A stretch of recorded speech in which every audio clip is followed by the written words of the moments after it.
镜头转来看南部，顶个月刚经过海葵风台，即马又搁面临着小犬风台，高雄的农民拢赶紧的采收，希望会当减少损失。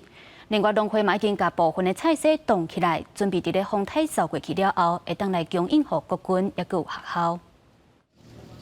一大片的菜园，遮侪农民苦腰无用伫咧挂蔬菜，即马小客风台就要来啊！高雄早起乌阴天，有时阵就蒙蒙啊雨，农民赶紧就会当收的菜拢收，包括小白菜、油菜甲汤虾菜。农民表示，听到风台要来，因已经收3工啊，毋过也是有收袂完的菜，收偌济就算偌济。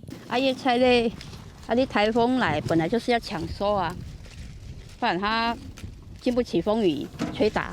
都会啊，都会怕啊，也没办法，这也不是我们能够控制的啊。一个月前，海葵风台才拄扫过南台湾，遮侪农民为着等水排刷复经，现在菜籽才发出来一丝丝尔，风台又搁要来啊，农民是真无奈。另外，主管农会为着因应风台过后会当顺利供应菜量，已经大先领种100公吨以上的菜色。因叶子有受伤，有黄叶子，你要让它重新再修复，修复后它才能长成像这么漂亮啊，才能割啊，不然也不能收成啊。高丽菜啦吼，橄榄上少爱伫咧60栋。这是基本的。